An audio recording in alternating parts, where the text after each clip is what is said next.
So don't hesitate to raise your hand and ask a question. We're going to go to 11:30. So we have almost an hour left. Our next speaker is Steve Muzzy of Second Nature. And just so he is spared having to tell you this, Second Nature is, I know we have other organizations promoting sustainability in school here, but I think Second Nature was first. I think they were the first one. So, so we have special respect accorded to the organization. Steve, thank you very much. Thank you, Rick.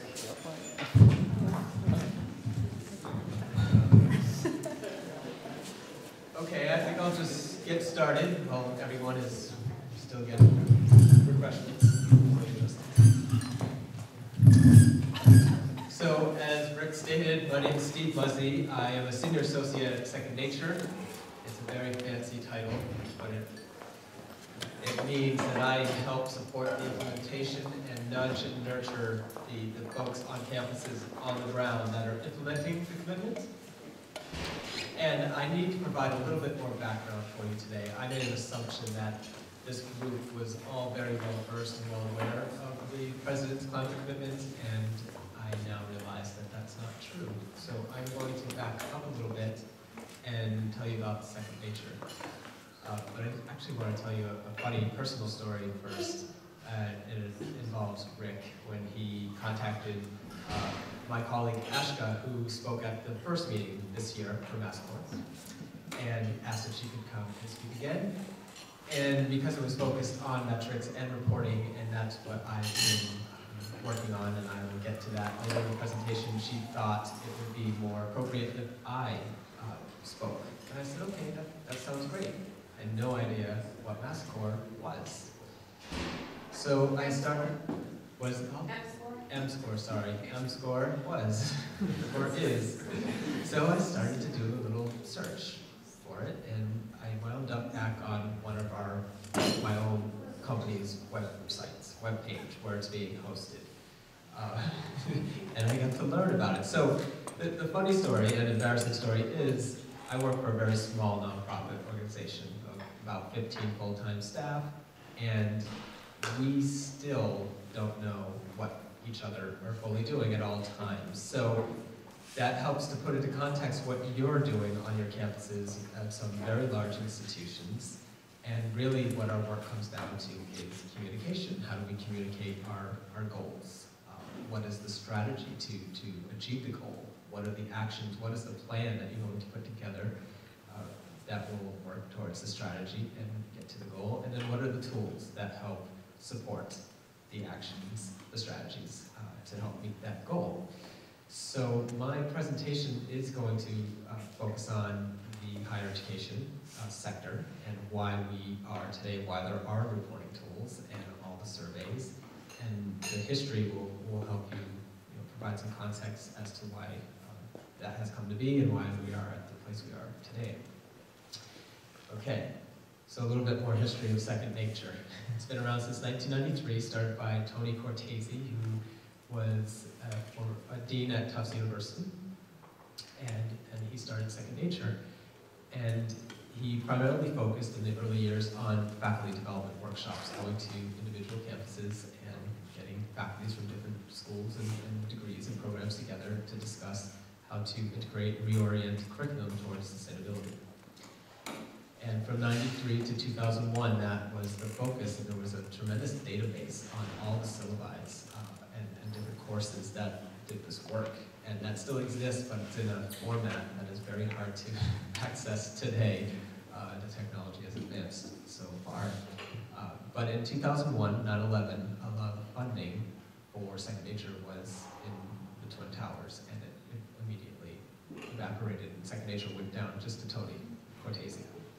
And at the time, I think, before that, there were 30 employees. So I went down to Tony. He received some funding from Ray Anderson of Interface Carpets, and for 2 years, it got him by, and at the time, he started to put together his relationships that he made over the years in higher education with senior leaders and with the different professional development associations or professional associations. There are numerous associations for different campus stakeholders, and he convened them, and that first group was called the Higher Education Association Sustainability Consortium, and someone mentioned that to me earlier today, so I wanted to bring that up and how that came to be. So that was just an informal network of professional associations, the facilities directors, the business officers, who else was in there, intramural sports directors, all coming together to advance sustainability throughout to their stakeholders. So, and at the same time, there was organization EFS West, Education for Sustainability West, and that was kind of the seed that sparked ASHE. So Second Nature had a big hand in developing ASHE, which is the Association for the Advancement of Sustainability in Higher Education.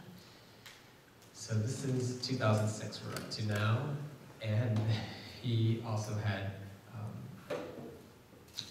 his contacts and friends, senior leaders, presidents, chancellors, wanted to start an initiative that would address climate change. And that meeting was held in 2006 at the first ASHE meeting at Arizona State University. So many connections, it's unbelievable in this world, sustainability in higher education. And 12 presidents met, and they decided that they would send an invitation to 400 of their peers to join this climate commitment, to commit to an institutional commitment to climate neutrality. And by February, I believe, of 2007, there were 150 signatories, and then the official launch was at the first summit in June in Washington, D.C. of 2007, and I think 400 signatories that presidents were actually signing at that summit. And so we're embarking on the five-year milestone of the commitment. So, what is the commitment? First I'll ask, and I know, but I'll just see if you know, who's here from an institution that has signed the commitment? Okay. And are you the folks responsible for the implementation reporting for the President's Climate Commitment? We haven't met in person yet, Jenny, but I know you via online. And so I know there are a few folks here who haven't signed. Are you well aware of it? Have you looked into it? Okay. Well, I'm going to provide just a little background on what the commitment is. And so I think there are some misconceptions, and again, communication is going to be a big topic or thread of my presentation. So for us, for Second Nature, as the primary supporting organization of the President's Climate Commitment, the ACU PCC is a strategy to transform the organizational cultures of colleges and universities in order to then transform society to a zero carbon and sustainable future. What the presidents are committing to is, one, it's an institutional commitment to eliminating operational greenhouse gas emissions. They're also committing to providing the educational experience for all graduates in order for them to go into society and help it do the same. And three, they are agreeing to publicly report their progress. So it's really three commitments they're making. And again, it's institutional, so if the president signs and they leave, the institution is still committed if they choose to be. It's also voluntary. The other point I will make with that, it's a commitment to carbon neutrality as soon as possible. And this has been kind of a sticking point in the early implementation process of the commitment. So once the president signs, within 2 months, the institution must submit an implementation profile report. This is just institutional contact information. The president or chancellor is asked to appoint an individual on campus to be responsible for reporting and implementation. So it's the president's contact information, it's the implementation liaison's contact information, and then we also ask them to choose two of seven tangible suggested actions to implement right away. So very quick, easy report. Within 1 year, it's a greenhouse gas inventory. Within 2 years, it's a climate action plan. In the third year, it's another greenhouse gas inventory. And in the fourth year, it's a progress report on the climate action plan, which is coming up for the earliest signatories, the 419, and we'll get to that. In January, that is correct. And I'll talk about how we came to January and how the report was developed. So that's just the background on the commitment. You can see on my slide what we discuss. It's a collective action, and the commitment as well is an interesting. It's a very I don't use PCs.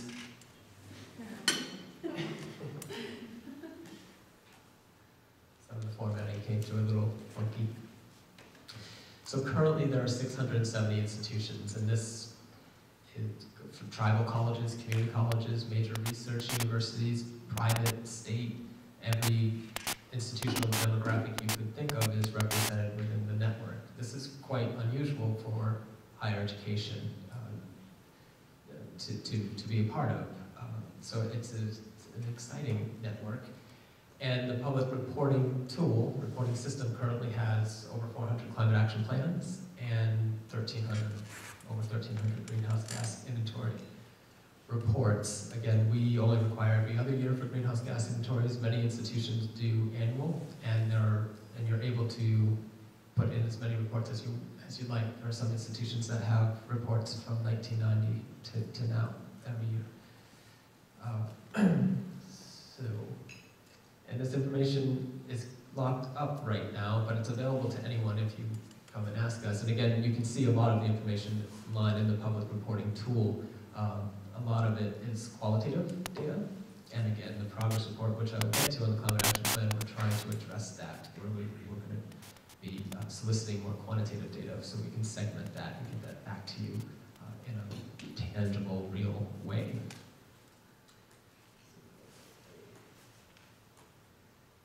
So a little bit of background on the initiative.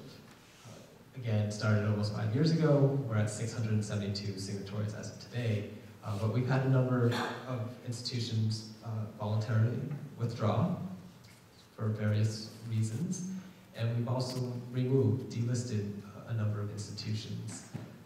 Again, when the commitment first started, a lot of the, being voluntary, a lot of some criticism was it didn't have teeth, it was just a symbolic gesture.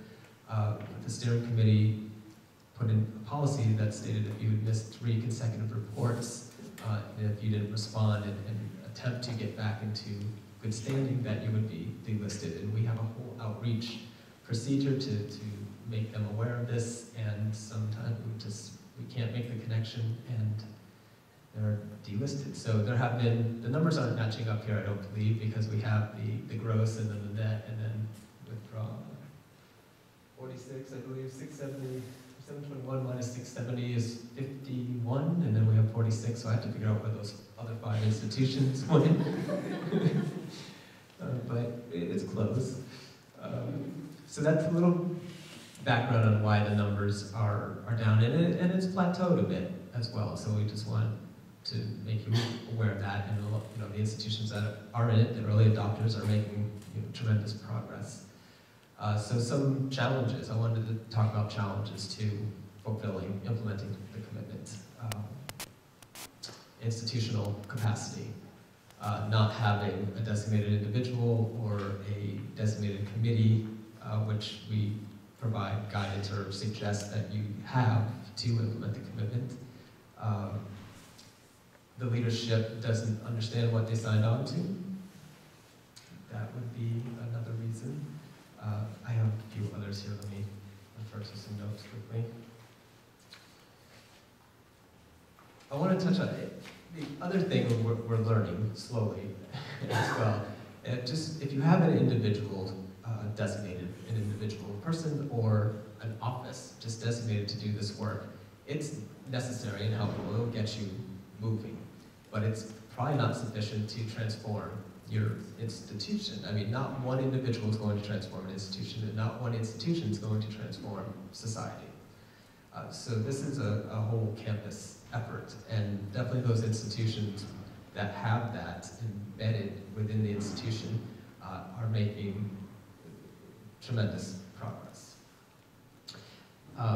And so related to this, lack of resources and funding, which would then be unable to hire an internal person. And then Debbie, as an outside consultant, WIT is hired. That's another option institutions have made. And which is another way you can implement a commitment, but again, you need financial resources to do that. So that's some real challenges. The other challenge is communication. Again, I'll bring that back in. Sometimes the president signs right before they leave, and it just gets lost in translation, lost in communication, or the implementation liaison who's just been responsible for it, doing it, hasn't communicated that work to the rest of the institution, then they leave. And then that knowledge is gone, it's lost, it's not communicated. So, and then heaters turn on and you can't hear what the person is saying, and again, lost. And another thing, the commitment, and I always have to remind myself, what's hard about this and how this differs from the STARS, which we keep saying STARS. STARS is the sustainability tracking, assessment, and rating system tool that ISHI has developed. And the difference between that, the ACU-PCC, the goal of the ACU-PCC is far-reaching and abstract, cannot be attained currently today with the existing technology, and to actually get there now, you have to have offsets. So and offsets is another topic, conversation, very abstract. It's an emerging market, so just a very difficult concept to grasp, but it's a big, I can't remember the name of the marketing or management guru who came up with the BHAG, Big Hairy Audacious Goal. You guys familiar with that? Call it. Thank you. So that is what climate neutrality is, and again, it's hard to articulate, to communicate that vision, but with this goal, at least you can make quantifiable, you can track and quantify that progress towards it. So, again, challenges. And just a reminder, please interrupt me, ask questions, I would prefer it. Maybe I should ask, any questions? Am I being clear?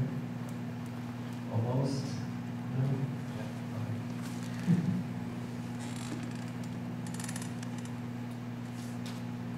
Okay. So I mentioned that the early signatories, those that signed before September 15, 2007, have a progress report on their climate action plan. I think Debbie mentioned near the end of her presentation that the commitment is really just about greenhouse gas emissions and operations. Another piece I forgot to mention, at its essence, it's about providing the knowledge and education for graduates to transform society.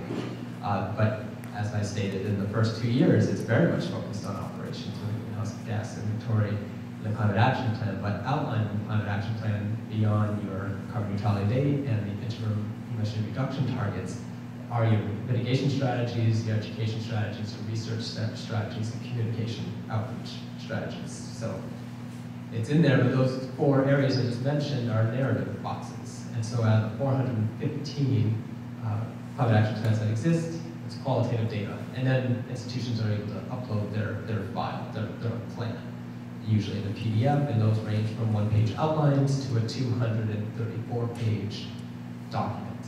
And I just met the institution at the ASHI conference that had that plan. I can't remember who it is, but it was nice to meet them. So there has been, and I'll just state, there has been some analysis of the climate action plans. Mount Wachusett Community College, right down the road, west of here, about an hour, looked through the actual page, what's the word I'm looking for?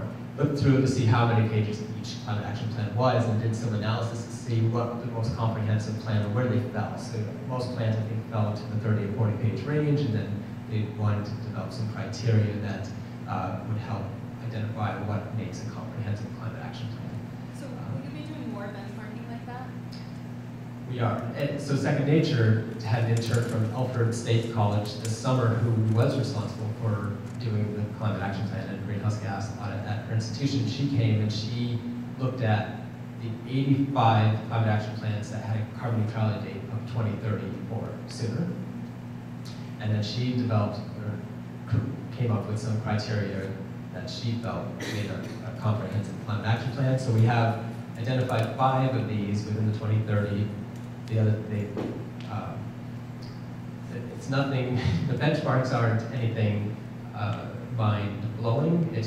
They have carbon neutrality date, they've set at least 2 interim reduction targets, they've filled out all 4 narratives. And then she tried to pull from those narratives going into their actual plans, some of the more innovative strategies within those areas. So we've identified 5 in each Carnegie classification, and as well as 5 for minority serving or Hispanic serving under-resourced institutions. Are those Any of those schools identified, was there a single one that reached carbon neutrality without offsetting to some major extent? The question is, out of the identified comprehensive climate action plans, did any achieve carbon Of neutrality? the ones with the 2030 or earlier date. Right. Of the ones with a 2030 or earlier date, did any achieve carbon neutrality without offsets? Right. Of some. And the answer, I believe, is no. I would say the closest would be Green Mountain College, but I believe they're still incorporating offsets into that. Steve, I just have to say I was wrong on the time, so I just want to do a little check here. How many people want to go on the recycling tour? Okay. Because if you don't go, we can just continue with no time limit at all. So How am I doing on time? Because I can, it's 10 after. how long have I been talking for?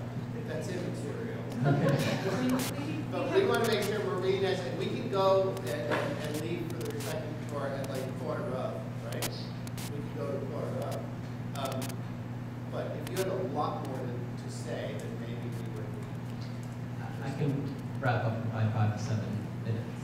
All right, then you know what? If a lot of us don't go on the recycling tour, we continue to come back to these topics and we continue to discuss if you like.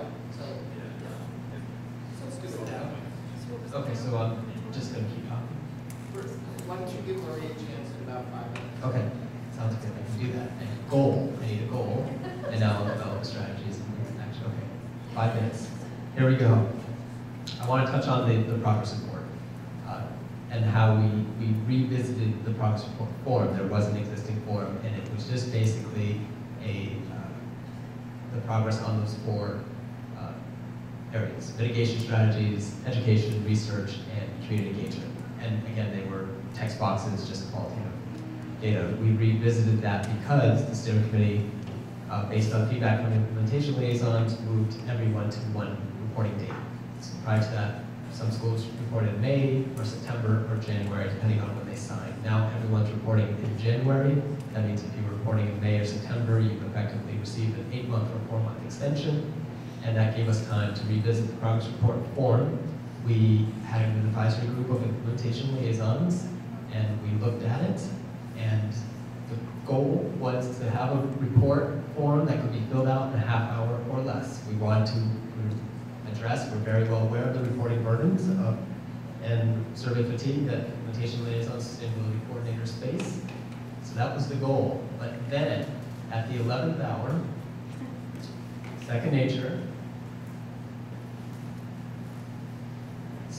and ASHE signed an agreement to support the ACU-PCC and Second Nature in the assessment, Second Nature, ACU-PCC, and ASHE in the assessment and development of education for sustainability resources.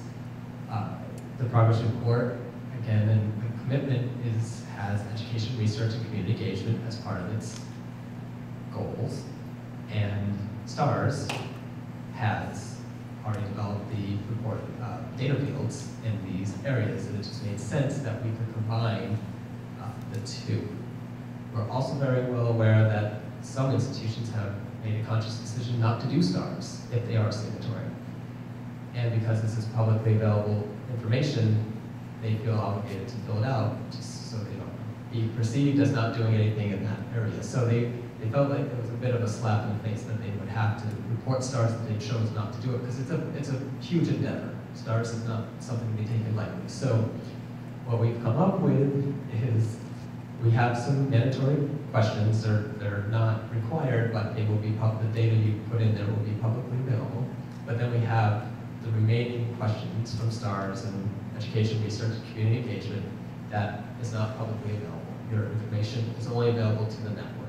So if you're signed into the recording system, you'll be able to see what other people have put in those data fields, but no one else outside the public will be able to see it. Does that make sense? Is that guidance available to the current signatories so we can prep for January? Yes, so we've had a major outreach campaign to ensure that the 419 schools know what to expect.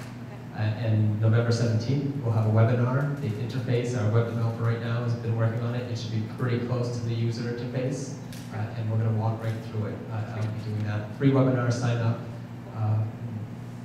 Right there. You'll be getting, it's going to be in the November implementer that's coming up next week, and then we'll also send out a reminder to folks to implementation. So. Yeah, and if you want to know sooner, feel free. I've been doing hour calls with individual campuses and walking through the current board. So public in this sense is defined as anyone who cannot access the ACU-PCC website. Currently, anyone can access the, Right. but not, yes, you need login, reporting access privileges to put in data. Right. So the non-public data, what we're saying, what we're doing is that information is only available to those that have access to input data. Does that make sense? So that would be all the signatures all the and signatories. anyone, yeah. And it's not that So we it is wouldn't- essentially public, it's just we're sharing it amongst us chickens. Right. Okay. And it's not that we will be aggregating the data and sending it out to the public. And if the non-signatory, I mean, we've had non-signatories come to us and want to see the data. They want to see how, Absolutely. and That's what you're benchmarking. we've given it to them. You know, they want to do, they're doing big research on kind of the sector. So the public data is going to be the overlapping with STARS planner credits? Is that?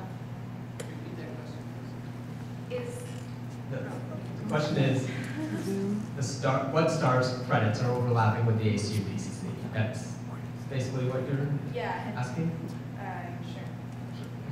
We're only taking, the only STARS credits we are pulling are education, research, and community engagement.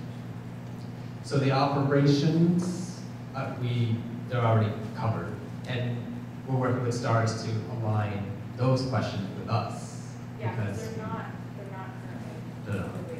But again, we're trying, we're working on that. So again, in an effort to combine that, we're also, STARS it was created by higher education or higher education.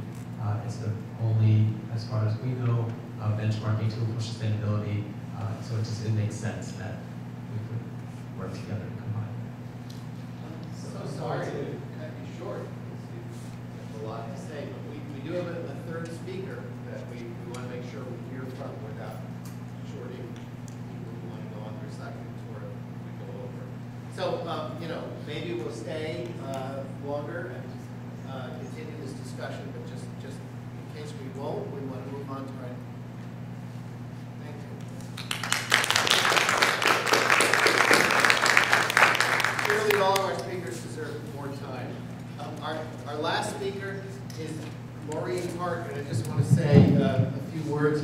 I'm from the Toxic Use Reduction Program in Massachusetts, as I mentioned earlier, and we have been pointing since 1997 to a report that showed that companies benefited from actually being regulated by our program.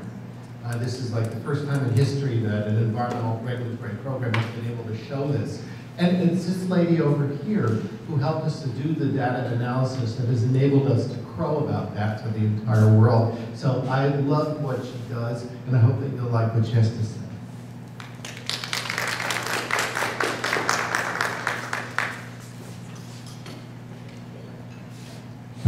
I'm going to take this off because I don't think I can stand in one place.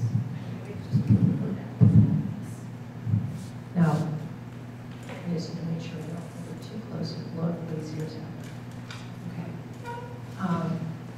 Thank you, Rich. Yes, one of the things I've done a lot of through my professional life is figuring out how do you measure something that is no longer there.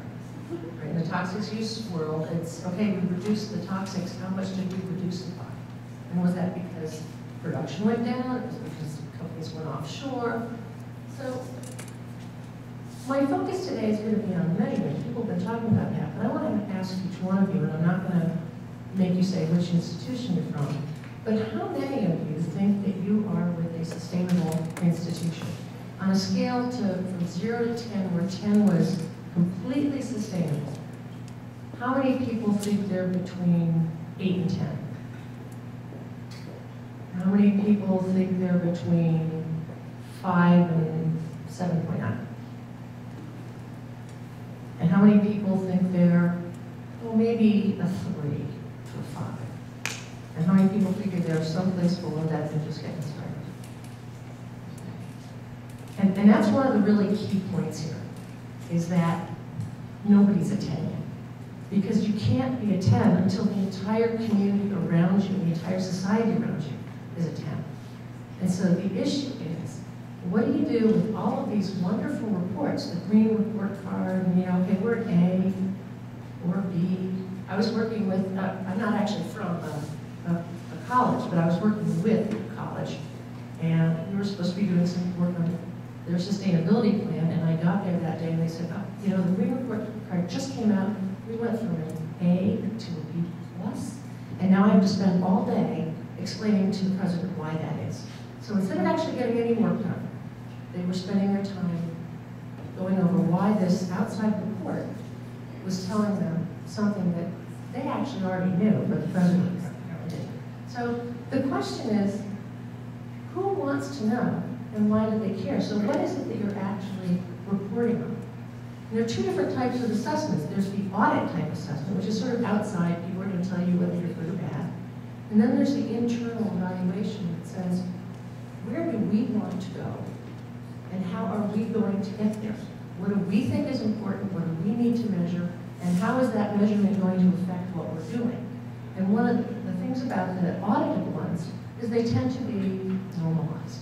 Let's look at it per student, per capita, because you don't actually want to have a bad measure. So a lot of times when people agree to some of these reports, they won't agree to it if we say, well, the end goal is 0 carbon, or the end goal is 0 waste.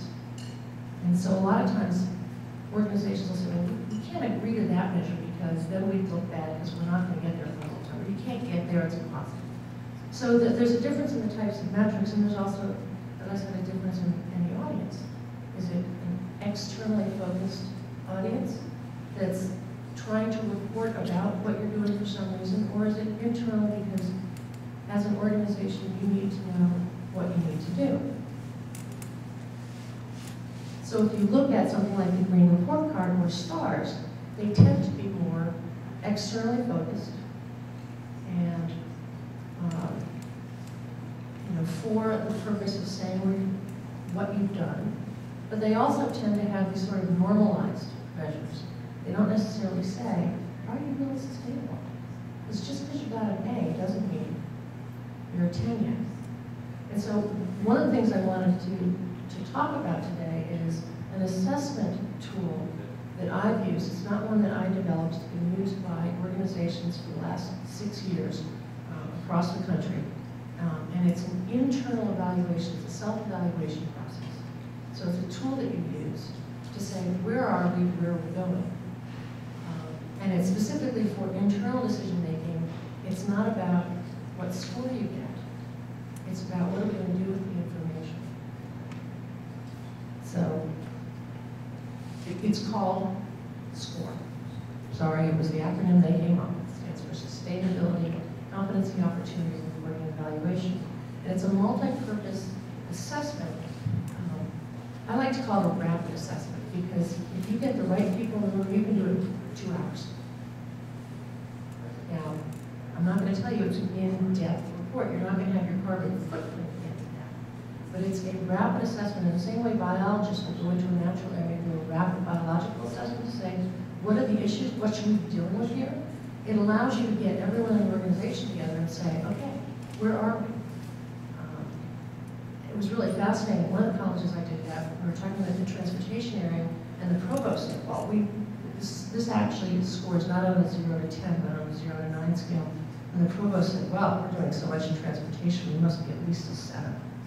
And the transportation planner said, no, actually, we haven't even gotten up to level 2 yet. So it's a reality check, because, yeah, they were doing a lot, but that's not enough to be truly sustainable.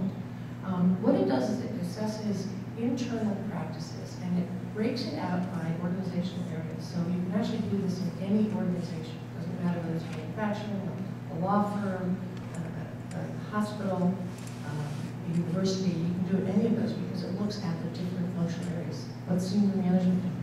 Because if senior management's not on board, you're not. What's human resources doing? What is office practices? What are your facilities doing? So it looks across those and allows you to benchmark it. And then those results feed into actually planning where do we go next. But the process actually has a benchmarking capability too, because once the organization goes through it, that data is saved, so you actually will be benchmarked compared to that. But as you can see, it's a very qualitative measure. We're not doing a deep dive. But what's really fascinating is the process, getting those people in the room and having the provost say, what do you mean we're not safe? It's generating that conversation that is one of, I think, the best aspects of the score. So as I said, it looks at particular functional areas. It looks at senior management, office practices, purchasing, environmental affairs. There are also sector supplements. We don't have a university one yet, but there's actually been some work on doing that. So it wouldn't be hard to do if we decided to go in that direction. What SCORE does is it looks at the evolution. It says sustainability is going to endpoint of the journey. And so if you're doing business as usual, you're not thinking about sustainability, that would be a 0 for SCORE. It's not bad, it's just you haven't started thinking about sustainability. If you have a few things going on, then you're at the incubator stage. However, if you've got a really solid initiative and a lot of people working on it, then you could be as high as a 3 into the initiative stage. But you're not truly integrated until we get up to the 9 stage.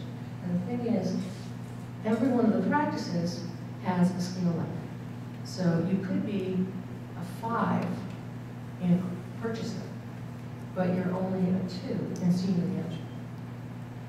So what it helps you do is say, well, okay, so where are we?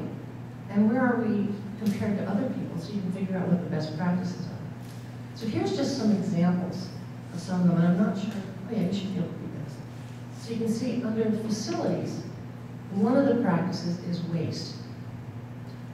And the goal here is to move to a zero waste facility.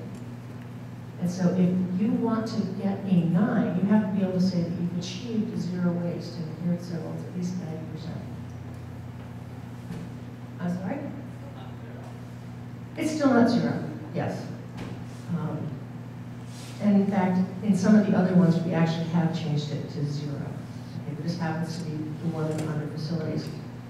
So, but the first thing you have to do to even get a 1 is you have to do a waste audit. If you don't know what your waste stream is, then you don't actually know how close you are to 0 and how you're going to get there. Then you have to, you have other things put in place. When you get to be a 3, you have to have done that, plus you put in some incentives. On the policies, do you have a purchasing policy? So if you've got a purchasing policy, you're a 1. But are people actually following that policy? Or does everybody actually have their own little credit card? So even though the policy is you're supposed to be purchasing only these things, you've got your credit card, so you go out your month and get reimbursed for it. So one of the things about going through this process as a group is you also get these reality checks.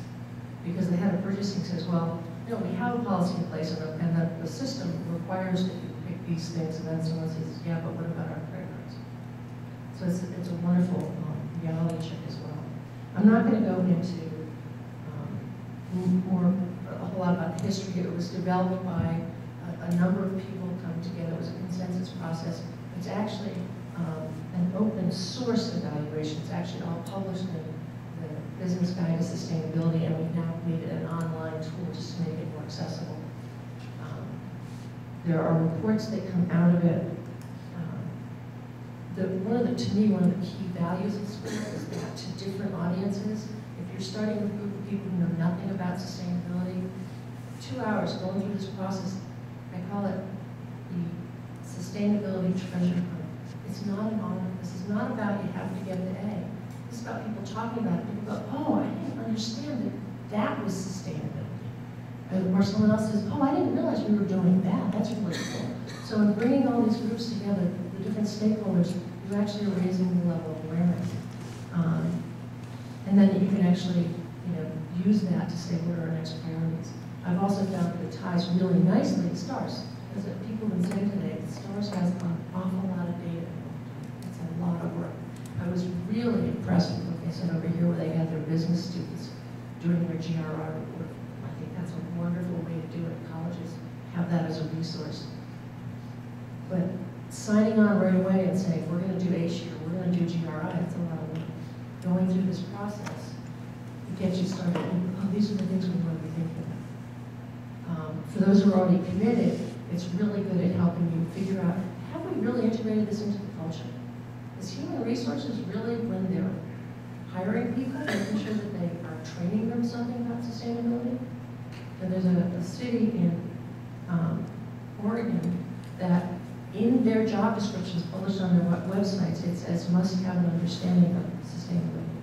This is for the secretary for the chief of police. Okay, so that human resources is involved in that. It's getting it into the culture. The other thing that's really good about it is it helps you understand the barriers. People say, well, we'd be purchasing more recycled paper if only. So you bring up these barriers. And then for the sustainability leaders, it's a great way to engage other key actors within the community. So you can actually bring in, do the town down thing, and bring in the people within the community. You can bring in vendors, you can bring in businesses within the community that also want to engage with it. So it's a wonderful process for engaging people as much as it's just for helping you figure out where you're going. As I said, it's a really simple process to learn a SCORE assessment once you train, and that is the key thing is that in order to do a SCORE assessment and actually get the benchmark data, you have to be a trained assessor. So it's a two-hour session. And there's a number of different ways you can get trained on it. You can do distance learning, you can do group process. So I'm not going to, that's sort of all I had on SCORE. But the other thing someone said to me was they wanted to talk more about metrics. And so I just want to say a couple of things based on what I've heard here. It's a big question on metrics is, who are you doing? Who cares? And what are the decisions that you want to inform by that information you're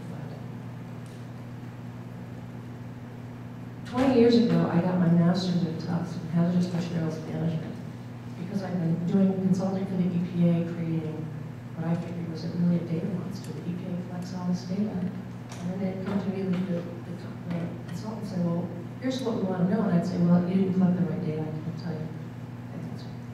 They keep collecting it. So don't create a data monster. Think about what do you really need to know? What are the most important issues? And what are the big long-term goals and metrics that you need to say you're going in the right direction? And then what do you need to measure on a short-term basis? What are the performance metrics? And who are the key actors who should be engaged in that? Because the facilities manager is not going to turn the campus into a sustainable campus. If you don't have the faculty and the students on board, it's not going to get there. I started my work in sustainability actually back when I was at Tufts is when I first learned about sustainable community movement. Started working on sustainable community indicators. And campuses are a lot like communities. There's nobody in charge. And is the president really in charge? Can the presidents tell the students what to do? Yeah, to a certain extent. Can the president tell the faculty what to do? It's a community, and you really have to figure out who are the stakeholders and how do we bring them together, and how do we get them all to realize their responsibility. So that's what you want to think about with the metrics, is what are the smallest amount of metrics you can use. what are the big picture metrics, and then how you can get people to understand how what they're doing ties into it. And yes, you can create a huge data system to do this.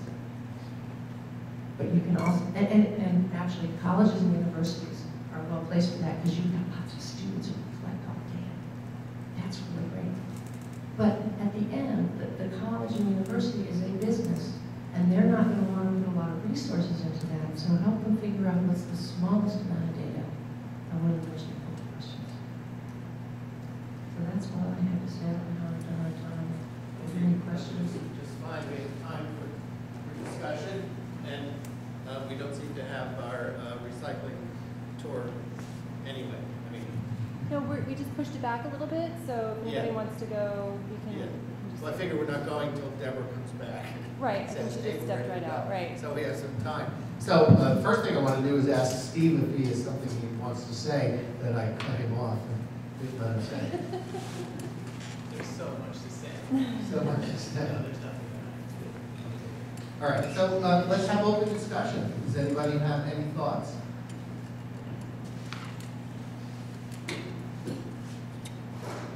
Okay, then I'll ask you some questions. All right, so what was the most useful thing you heard this morning? What did you want to know? Okay. Don't create anything, I'm sorry. I think it was useful to learn more about the different reporting systems that are available and how they sometimes overlap and how they are sometimes distinguishable from each other. And Didn't you already know all that stuff? I knew some of it, and I learned some things. I hope everybody did. And I think it's challenging for us to figure out which ones to hone in on and decide to really commit to. And it's not going to be the same for every institution, so it's very particular. So let's rattle them off. We've got STARS, we've got GRI, we've got the climate commitment, we've got ISCN, that's 4.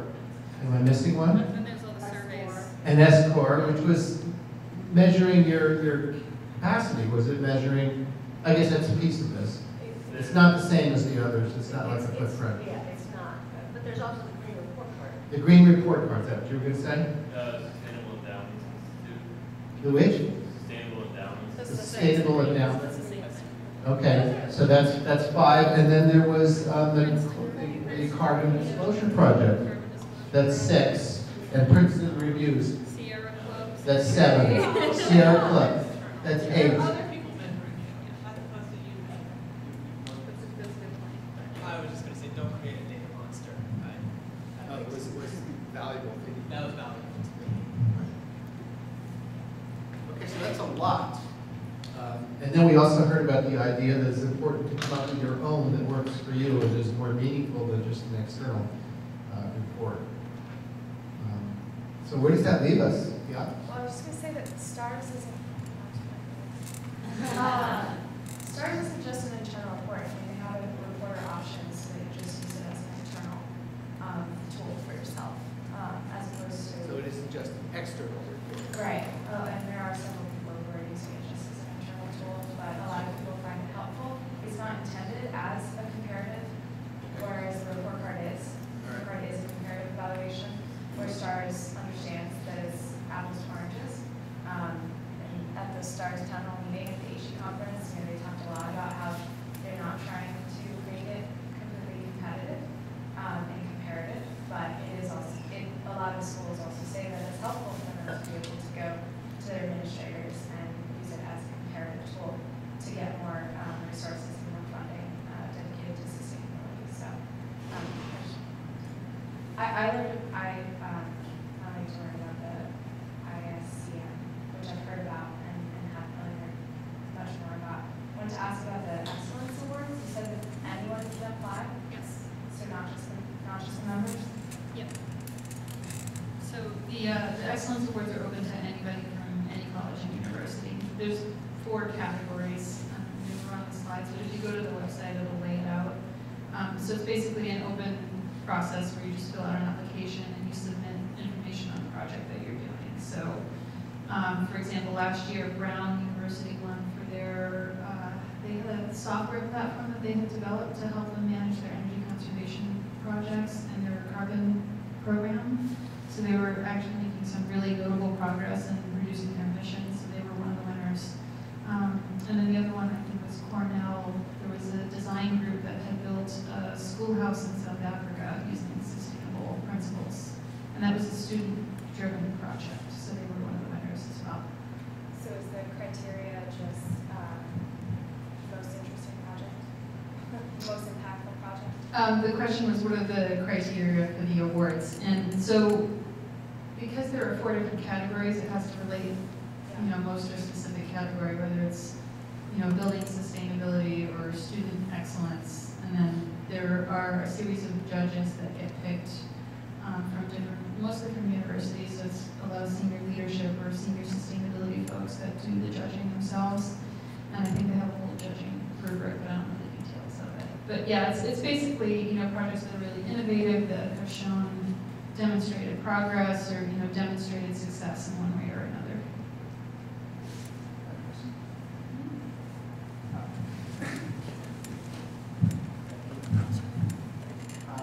As far as I go to the Boston Architectural College, and we are close to finishing the common action plan. And one of the constraints we have is not being able to install solar panels or windmills on site because of the Back Bay district. And so all of these rating systems are more or less within institutional networks and colleges. And I was just wondering if there are organizations that have government relations or can help, you know, help the college and the community sort of like the ACPCC, but on a greater scale. Like, is one of the. Well, I know I just heard yesterday, most colleges are going to have a government liaison. I mean, I don't know whether you guys would agree, but I think most colleges probably have somebody who deals with the government because they're very interested in stuff on Capitol Hill, like, you know, money that goes to allocated to colleges or financial aid or restrictions on research. And so most likely you guys have somebody there that actually does liaise with the government. But I'm wondering, were you thinking that you needed someone from government that could help you get a variance from the historic preservation limitations that are keeping, that's what you mean? Something like that. Yeah. Okay. So what can you do for them? Help us. Well, my office is supposed to help people implement sustainability, and so you can ask us for help. Whether we can actually solve that one is an open question. Historic preservation is hard. Yeah. But we can help you try to figure that out. So that's our role.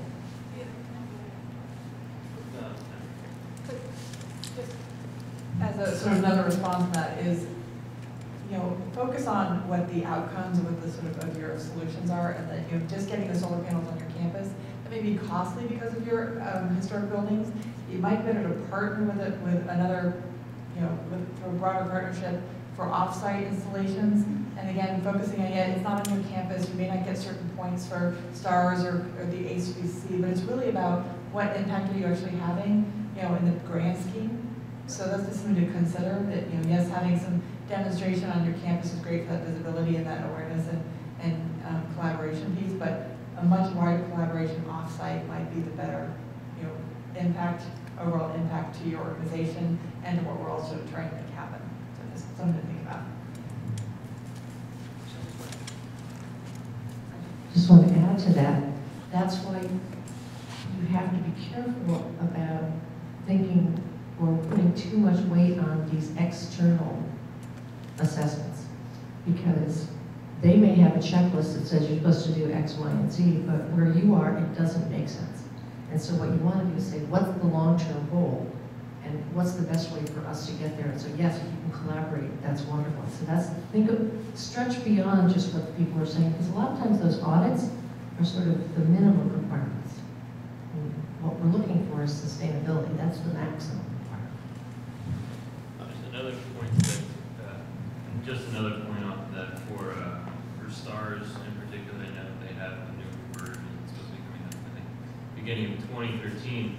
But there's also potentiality for some exemptions from certain sections. So if your school's facing issues in that way, now this isn't for the climate action plan, but it does sort of reflect how university gets seen sustainability wise.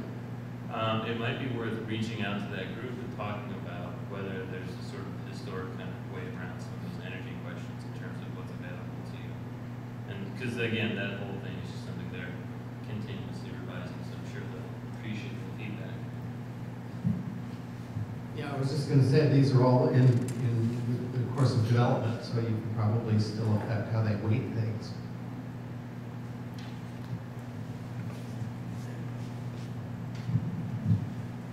So next week, there's a regional symposium at Bunker Hill Community College, co-hosted by the ECU PCC.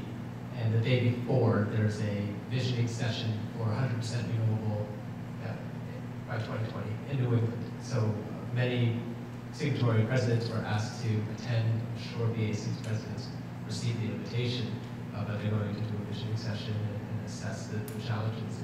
And I don't know what the outcome is out of that meeting, what the tangible product will be, but that should be addressed. Those challenges, I'm sure, will come up.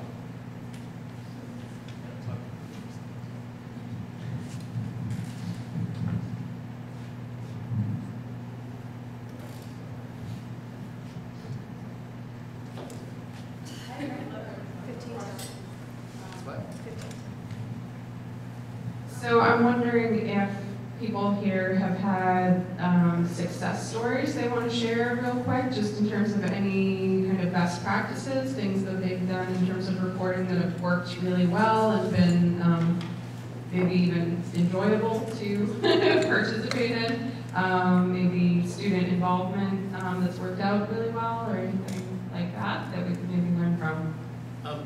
This is Erica Madison of Suffolk, and she's the co-founder of this group, and that was the purpose of this group, was to share such things, not just have speakers talk to us. So in the spirit of MSSCOR, is there anyone who would like to throw in an anecdote?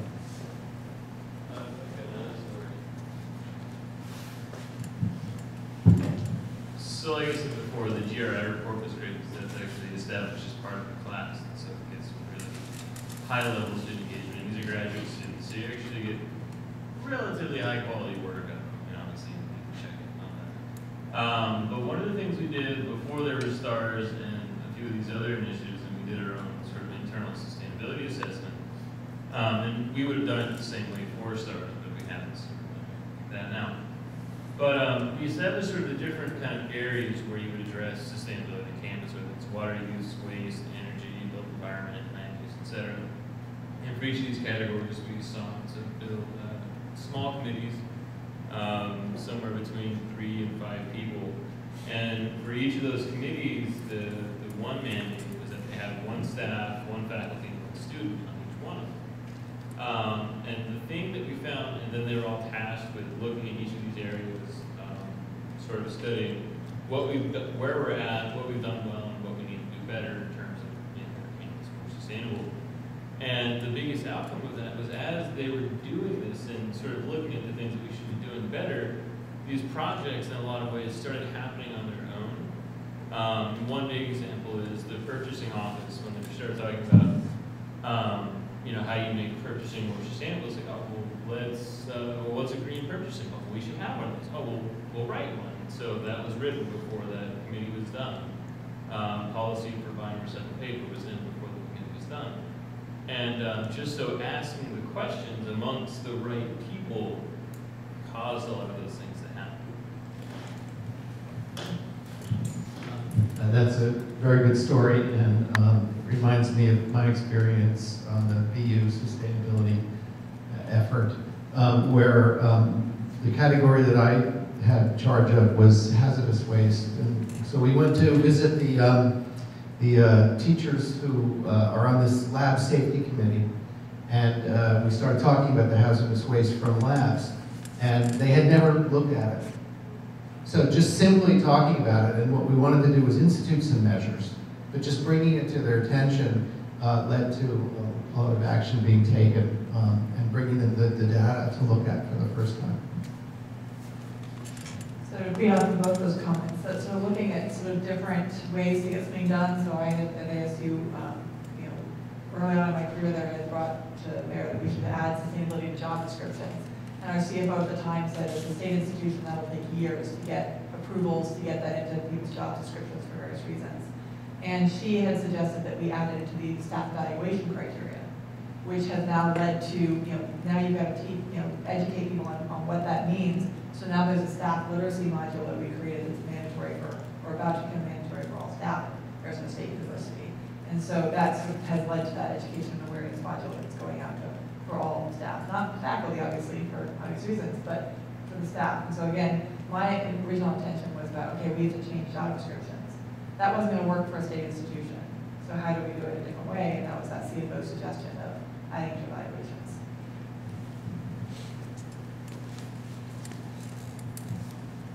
Good question, Erica. What do you all think would be good future topics? I actually thought this was going to pack the room.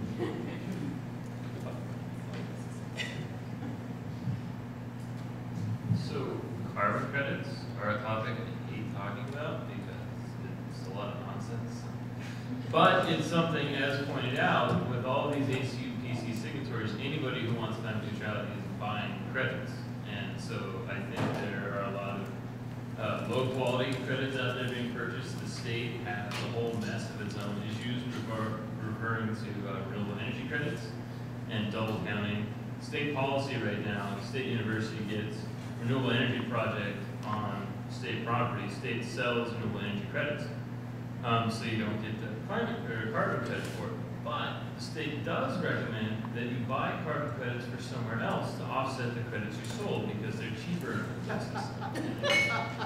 And that's the state policy, which is obviously a little messy. And so this is clearly something that is just not well done in any scale. Obviously, Europe has some standards for carbon trading, so they have a little more structure in the U.S. It's just anybody's game. So it's a big issue that nobody's really dealing with, especially in these structures where we have some mandates to reform. So maybe that's a bigger question. So to me, that sounds like a really interesting topic, but how many people would actually come? Because I don't know if they've really got this in their mind I yet. think we're going to need a survey. Yeah, we definitely need to do a survey, but we need to put some good ideas on that survey. This was right after HD. I bet a lot of people didn't come. HD? The HD conference was like. Oh, it's also Campus Sustainability Day, and some people are doing things on their own campus, but do you think they really all had that together, that they're all doing that and not coming here? Did you have some? Oh, no, I just said I would go to the opposite. Any other good topics to add to the survey? Or ideas for, just how to get people to come to these meetings? Maybe examples of courses working in conjunction with facilities and best practices around that, whether it's for one of these types of assessment tools or an awareness raising project or whatever it might be, but just kind of the intersection of facilities and academics. Does everybody know a professor that they would bring to a meeting like that? I would just say admin and finance too. Admin. Just operations totally, as opposed to just facilities. And the concept here was that the sustainability coordinator would bring the appropriate person, either a faculty or from admin. I can try. Yeah. Okay. All right. Well, we do still have some time for the tour if you guys are interested. And it's actually a few places on campus. So there's the recycling center. We have a laboratory that has a biodiesel processor that they're just starting up. Our co-op, who just disappeared, Kevin, built his own PV panels that he has installed in an information kiosk, so he was going to show that off to you guys. And there's also a cogen facility on the, in the main power plant. So we have a couple of neat destinations and a vendor fair with Zipcar, Hubway, Casella Waste, a few other vendors that are all kind of going on the main campus. If you guys are interested, we'd be happy to take you over there for kind of a quick walk around. Is that of interest? Maybe we prepare a couple of things and just do like a catalog. All right. Leah, do you want to mention the eco? Oh, yeah, there's a, you guys are looking for a conference coming up, right? Yeah, we're holding a Europe symposium. We is? Career U of Boston College are hosting Europe symposium at Boston College in Waltham, Massachusetts on Saturday, November 5th, which is the following regional symposium, which will be a really fun week. In the afternoon.